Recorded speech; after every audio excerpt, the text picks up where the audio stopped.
control decks that have a boatload of removal, where your creatures for the most part don't even have text.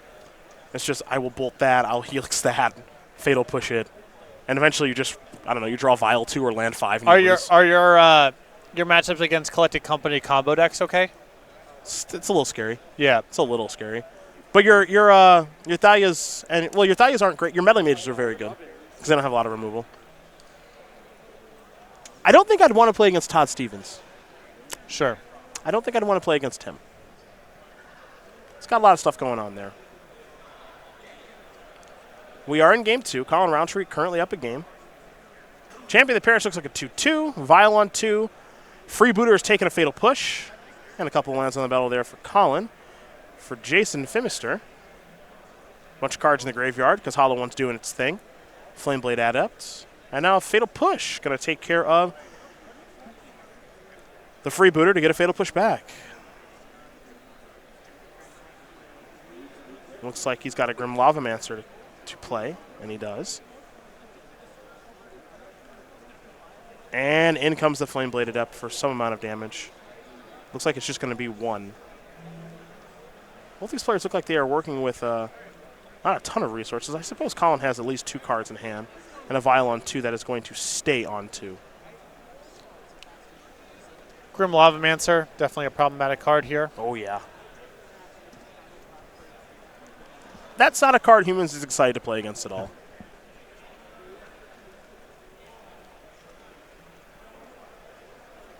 Especially when the opponent has a Fatal Push in hand, too. Here's an activation of Vial. Well, you're going to name Fatal Push.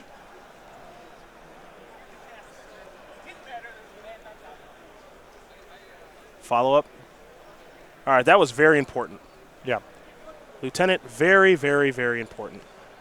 Yeah, pushing some key threats here outside of Lavamancer range. It's a big deal. It's a really nice really nice turn there for Rountree. Ooh, Bolt's a nice draw. Bolt's a perfect draw. Yeah, you can pair that up with your Lavamancer to get rid of the champion of the parish before things get too out of control. Oh, we get to Bolt the Mage. Yeah. Yeah. We get to Bolt the Mage, push that one, and then Lavamance the Lieutenant, and there goes your entire battlefield. Whew. That was a turn. Attack for 1. All right, well, if you're Collin now, you're looking for something a little bit bigger. Maybe old Mantis Rider shows up as he ticks the Vial up to 3.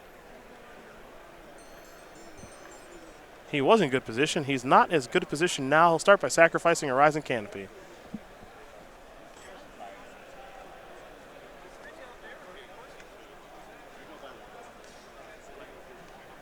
Just going to pass the turn back. Jason will draw.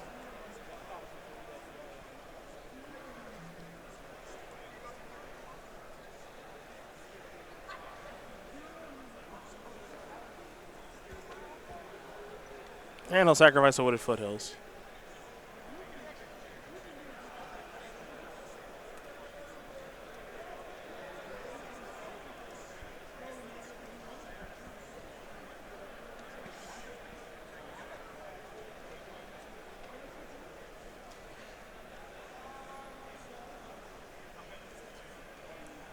And that is a Blood Crypt.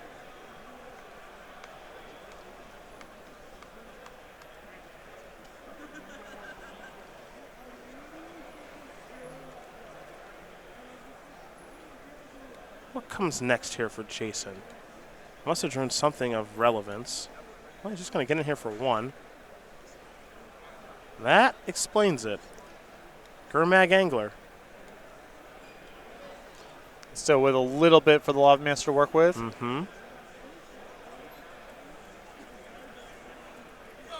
Yeah, I got 5 cards in the graveyard right now. Rountree have anything to Violin on 3. Not the worst spot for the Reflector Mage. It's at least large enough to survive a Lavamancer activation and bounce the Gurmag Angler. All right, Vial's up to 4 now. Let's do a check. Is it Resto? Yeah, he's got 2 Restos. Freebooter going to come down. Trigger, Restoration Angelet. All right, pass the turn back.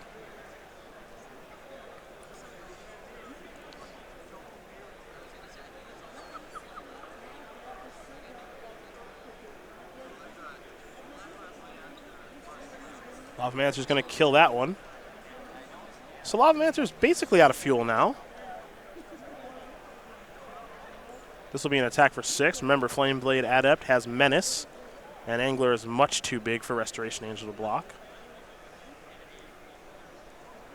The follow-up looks like it might just be another Grim Lavamancer. Yep. Rountree going to keep that Vial on 4. I can't see it going any higher than that.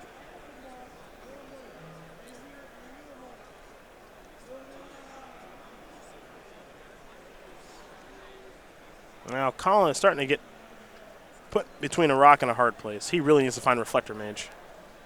Well, Reflector Mage might not exactly line up the right way at this point because the Vial's gone over and he doesn't have a third land. But yeah, that to me is the prize here.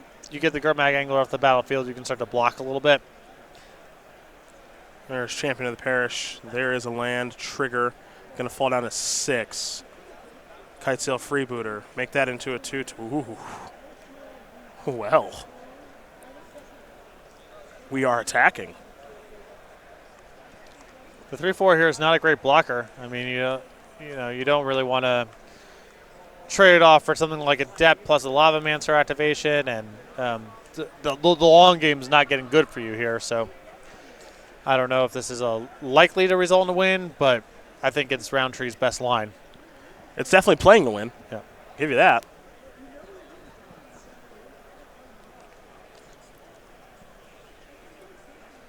Not going to win the game by sitting back.